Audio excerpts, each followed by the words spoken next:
Good afternoon, everyone. My name is Mark Peralivas, and that rhymes with For All of Us, and I'm the People's Party candidate for the Guelph riding for the October federal election. I hope you vote for me.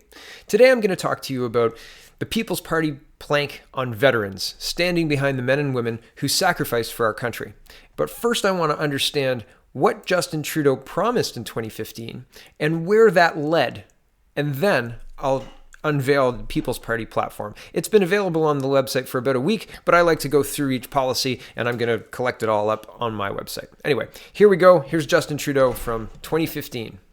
I earn the right to serve this country as your Prime Minister. No veteran will be forced to fight their own government for the support and compensation that they have earned.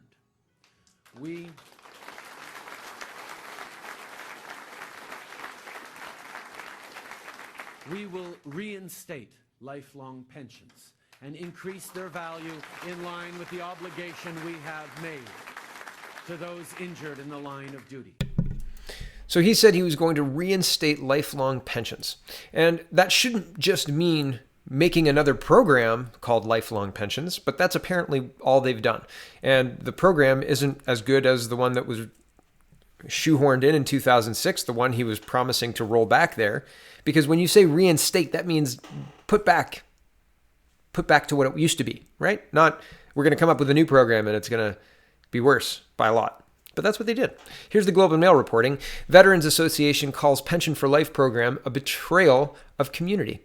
The umbrella organization for Canada's Veterans Group maintains former military personnel are angry that the federal government's new lifetime pensions will not meet what they thought was a Liberal campaign promise to bring compensation for Canada's newer disabled vets in line with what is paid to those who claimed benefits before 2006.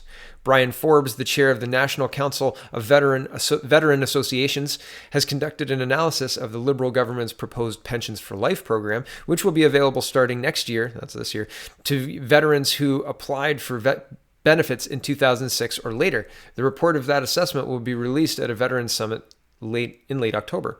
It concurs with the findings of veteran advocate Sean Bruya, who says disabled veterans such as him who applied for benefits prior to 2006 and fall under the old Pension Act will get more than those who qualify for the Pensions for Life. Mr. Forbes calls the new program, quote, a betrayal of the commitment to Canada's veterans community. The Veterans Affairs Minister Seamus O'Regan has held more than 40 town halls with veterans to exalt the merits of the proposed pension plan. He also engaged in a public fight, both in print and in the court, with Mr. Bruya after Mr. Bruya wrote a column in the Hill Times, an Ottawa newspaper, in February that disparaged the new program. The minister, quote, has been touring the country trying to market his Pensions for Life concept, and it's caused a great deal of anger in many circles of the veterans community because he's trying to sell something that is not truly correct, Mr. Forbes said in a telephone interview last week. And what it comes down to is the government is going to try to suggest to veterans at the summit coming up that they have somehow satisfied an election commitment of 2015, and we just don't agree. In advance of the last federal election, Prime Minister Justin Trudeau promised that if the Liberals won, the lifetime pension for disabled vets, which disappeared in 2006 when the new Veterans Charter became law, would be reestablished. Mr. Forbes says in his analysis that, quote, it was clearly understood that this commitment would specifically address the basic discrimination that exists between what is provided under the Pensions Act and what will be provided under the program that replaced it. John Embry, a spokesman for the minister, said Friday that the objective of the new plan is to move away from the Pension Act, in which the government cuts you a check and says, good luck. There were shortcomings in what that was offered under the Pensions Act that our new programs and supports have addressed. The new plan offers better career transition assistance, better education and training, and increased investments in veterans' mental health, Mr. Embry said.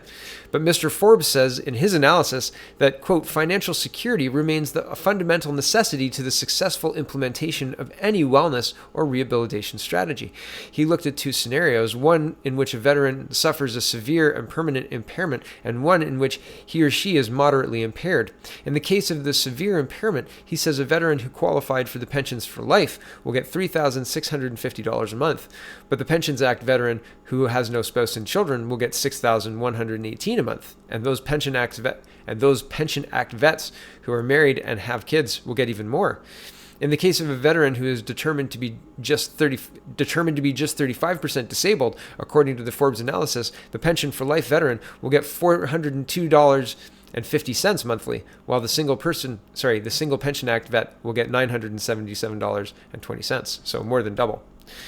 Opposition members stood in the House of Commons Thursday and Friday last week to demand Mr. O'Regan apologize for his treatment of Mr. Bruya, even though the Veterans Affairs Department said the numbers used by the Veterans Advocacy in his February column were largely correct. The minister fired back with a column of his own, accusing Mr. Bruya of stating mistruths and writing to suit his own, quote, agenda.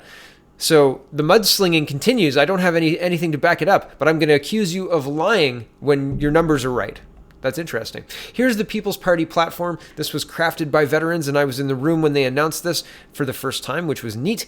And so here it is. Issue: the Canadian Armed Forces has a proud history and is one of the most capable and respected military forces in the world. Unfortunately, successive Liberal and Conservative governments have largely chosen to forget this proud history. They have starved our military forces of funds, equipment, and support, and broken their trust with those who made an exceptional personal commitment to put life and limb at risk in the interests of the nation. The backbone of any military is the character of the men and women who serve. The fastest way to demoralize and undermine a country's military is to fail to look after injured soldiers when they return home, or to provide for the families who did not make it back. For the families of those who did not make it back. I apologize. Facts: until 2006, veterans injured or disabled during military service receive a tax-free lifetime disability pension under the Pension Act, as determined by a veteran's disability assessment, including support and survivor benefit for spouses and dependent children. On April 1, 2006, the new Veterans Charter replaced those pensions with a one-time lump sum disability payout that is wholly inadequate, leaving many injured and disabled veterans in dire financial straits. It created two classes of veterans. The Trudeau government campaigned on the re-establishment of a lifelong disability pension, a pension for life, which actually amounts to a hodgepodge of existing benefits recycled and repackaged as something new. The Parliamentary Budget Officer has calculated that the pension for life provides the average veteran lifetime payments less than 1/3 of what would have been provided under the Pensions Act. Moreover, it has become increasingly difficult for veterans to navigate all the programs and obtain the benefits they are entitled to. When a veteran who has lost a leg asked Justin Trudeau at a town hall why his government was still fighting veterans and groups attempting to get the support they were promised, Justin Trudeau said, quote, "Because they're asking for more than we're able to give right now." Our plan. The Government of Canada has an obligation to honor the nation's sacred commitment to our military men and women and make sure our veterans receive the support they deserve. A People's Party government will recognize and respect the unique sacrifices of those who serve and have served in Canada's armed forces. Enshrine in legislation the country's obligations to our veterans in a military covenant between the government and those who serve in the armed forces. Reinstate the fair disability pension as previously provided by the Pensions Act. The pension will apply retroactively to 2006, and lump sum payments received since then will be treated as advanced payments. Investigate a line-by-line review of the new Veterans Charter, including the enhanced New Veterans Charter Act of 2011, to determine which policies and programs should be retained, simplified the system, and make it easier to navigate. Re-emphasize the legislative guarantee of the benefit of doubt standard under the Pensions Act. And so that is the overview. And I've got one more article, but I'm just going to put the link in the description and have a read if you're interested. But that gives a snapshot of what Justin Trudeau promised, what he failed to deliver, and what the People's Party is promising to bring as an election plank, as an official election plank, to the table. I think this is worthwhile. I think that taking care of the men and women who have sacrificed for our country is an important step in rebuilding our military. And just looking at what happened to Mark Norman, I think that was atrocious, and all he did was get a ship built. Really, very interesting stuff. Thanks for watching. I know this is a bit of a long one for my local channel, so have a wonderful day, and check out the People's Party of Canada.ca, and have a wonderful, wonderful evening.